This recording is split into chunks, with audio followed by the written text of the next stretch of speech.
In the last year, it just seemed like everything went wrong, I guess, law of attraction. And everything? It was like, finances. Wait, everything? Oh, I guess not everything. Then why torturous with that word? I was seeing if you're paying attention. And we always do, and so does the universe. In other words, why amplify the part of your life that you don't want? Why not make it lean the other way? That's my question. I've been listening to the Abraham tapes for 7 years, and I totally believe in this. Well, let us rephrase this in another way. In other words, we can understand how you might not get there instantly.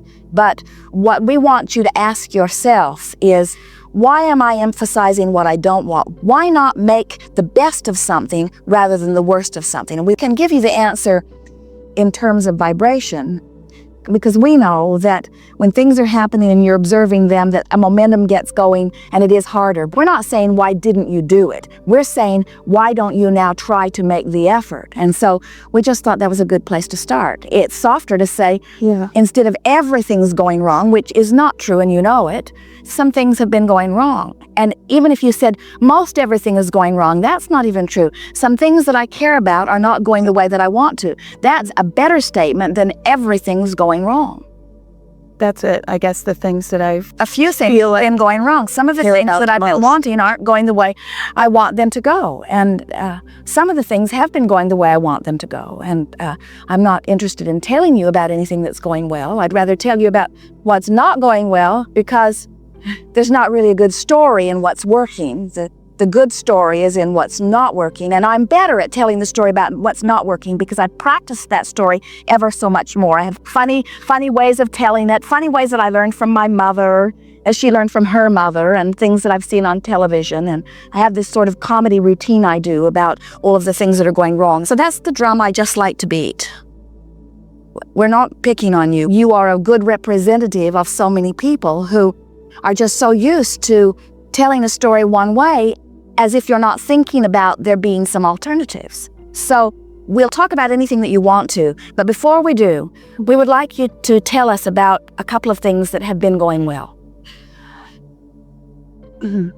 I feel like I have connected with some desires, and was chosen last week to be finalist in this Create Your Dream.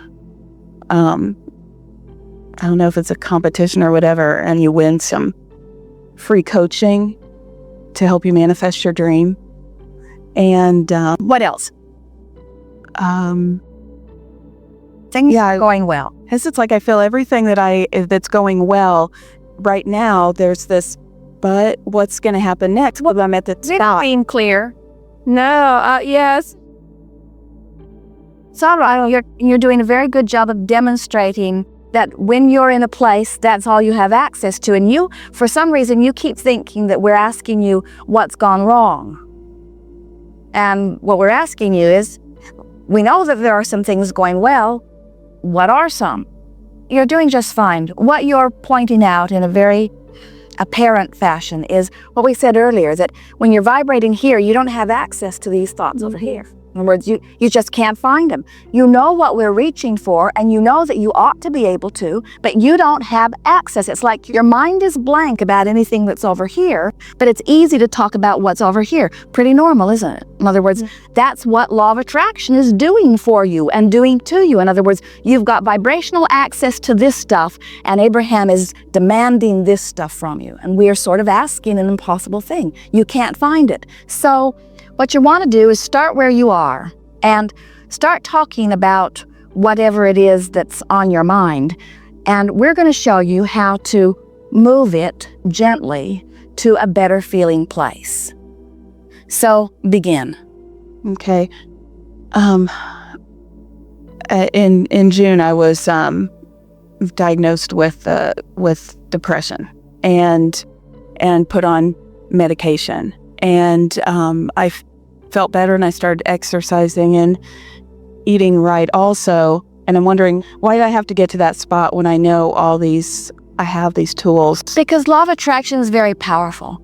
And the first thing you want to do is stop beating up on yourself. But you are giving us the perfect example to explain something that we really want to explain about this vibrational range. And we really want you to hear us when we say that you can't get from depression all the way over to feeling wonderful all at once. It's a step-by-step process. And what we've noticed is so often when somebody knows they're depressed, and of course they don't want to be, and the more depressed you are, the more you want to be joyful, especially when you are like you and you've tasted that joy, you know the difference, and you desperately want to feel better.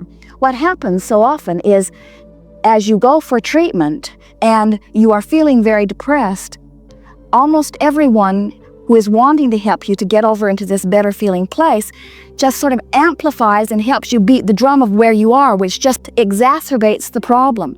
And so what you begin to notice is that sometimes being very depressed, which is a sort of suffocating, I can't get enough air feeling, sometimes it's better to just get mad about something than it is to be depressed, because feeling anger about it does feel better than being depressed. Now, doesn't it? Doesn't it feel better to just be mad? If you turn your attention towards something that makes you angry, isn't it a relief from the depression? Now, there are many who would say, but anger's not good. Now, you shouldn't be angry. Let me treat you for your anger, and now you're just depressed. Because what we're wanting you to hear is that range or that trip from depression to anger was following the path of least resistance. It was steps in the right direction. And if you don't stop in your anger and beat up on yourself for not having gotten all the way to ecstasy, and instead you say, oh, well, I do feel better, and I'm grateful for this creep that I'm mad at because it has distracted me from the depression that was so suffocating, and I'll take anger. Who else can I be mad at? Let me get out my address book. This is actually life-giving. Yep, I don't like him either, and I don't like him, or I don't like him either. In other words, you can tell that you are on the path to feeling better. And nobody else gets to tell you how well you're doing, because nobody else knew how it felt for you to be depressed to begin with.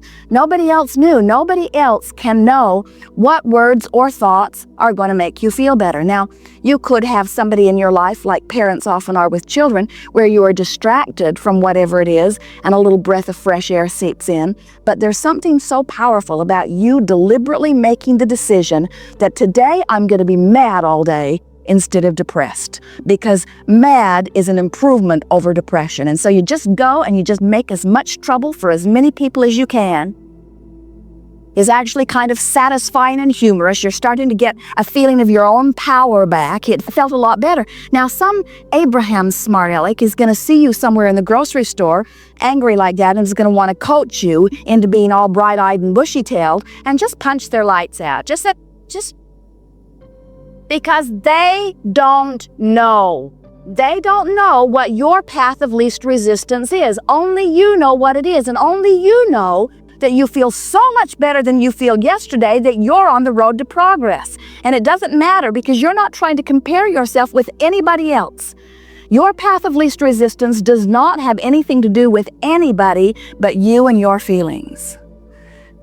So now you're mad, and you've got pretty good at being mad. In fact, you've practiced it for a while because it was such a reprieve from the depression that you felt, but now you're starting to feel a little tired of being mad all the time, and now you're reaching for something that's softer than being angry. Well, you're not going to go for forgiveness. You can't get to forgiveness from being mad at them all. That's just asking for trouble for yourself. In other words, what you're reaching for is just a thought that feels better than this anger. And what we've noticed as we've watched so many of you is that you can go from anger to finding humor in something where you can't go from depression to finding humor in something. So now you're in a much better place to use some of your other tools. In other words, you might find a walk give you some relief. You could get from anger into joy in an hour walk. You could get from depression into joy in an hour walk, but almost no one does, because when you're depressed, you're sort of regurgitating all of that more. So then from your place of feeling angry, which you have much more of a vibrational range from that than you did in depression. Now you start reaching for thoughts of aggravation and irritation, in other words, and you find people that you're less angry at to focus on. And you don't start with yourself because you're usually really mad at yourself. In other words, that in this anger phase, this is not a time to deal with any issues. You're just trying to shake the anger a little bit, and usually some distraction. That's a good time to go to a movie. It's a good time to read a book or to take a walk or to meditate or to go swimming or to do something that sort of distracts you, because now you've been consciously aware of the difference that you deliberately induced between depression and anger. Now the next step between anger and lightheartedness will be a much easier step because you are in more conscious creative control, and so you'll get a whiff of fresh air, something that will happen that will just make you laugh.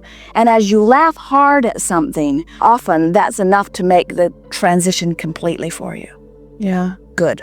I guess it's the same thing with I'm facing this time crunch of needing to get a job. Yeah, stop for a moment and hear what you're doing. It's all right. Yeah. But as you use dramatic words like facing, in other words, no one ever says, in the face of joy. When you use the word face, you always mean adversity. In the face of this struggle or adversity. Do you believe that the universe is aware of you? Most of the time. Sometimes yes, sometimes no, actually. We didn't ask about sometimes. We asked about right now. Do you believe that the universe is aware of you? Yes. And do you believe that you are seen by all that is as a deserving being? No. Do you always believe that? Or do you sometimes believe that? Sometimes.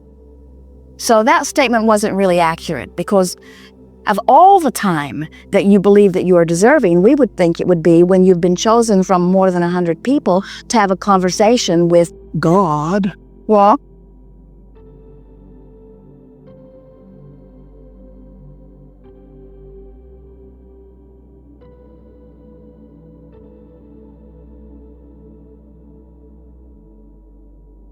Yeah. Oh. So as deserving goes, you feel sort of deserving. Yeah. I guess I just want to You see, know that things are going to be okay. things are going to be okay, but here's the thing. But why listen to us? Here's the thing that you are helping us to say here in a very clear way. You're doing a very good job of amplifying something that is very valuable for people to hear. And that is, you seem to feel, and many people do, that when someone asks you a question, that you have to sum up everything and give the most correct answer for everything that you've ever lived. So when we say, do you feel that you are a deserving being? You performed an extraordinary mathematical calculation in your mind as you thought about all of the things that have been going wrong and all of the things that have been going right and all the things you've ever felt and all the things that you are now feeling. And the conclusion was, more wrong than right, I'm not very blessed. Where what we want you to begin doing when you are pondering a question or when someone asks you a question, we want you to consider it from your now vantage point. Never mind anything else that has happened, because the universe is not responding to where you have been or where you have thought or where you have vibrated. The universe is responding to your powerful now. When we asked that question, we were really not wanting the correct calculated answer. We were wanting to activate within you, in your now, a vibration that would serve you. And we really thought that in light of everything that we've talked about, that as you are sitting here now, that you would offer a vibration that could serve you. Did you get that? In other words, it's sort of like someone saying, well, how's your life? And even though right now it is the most beautiful day in the most beautiful place on the planet. In other words, there is no place on this planet that would be more pleasant to be than here today, ever.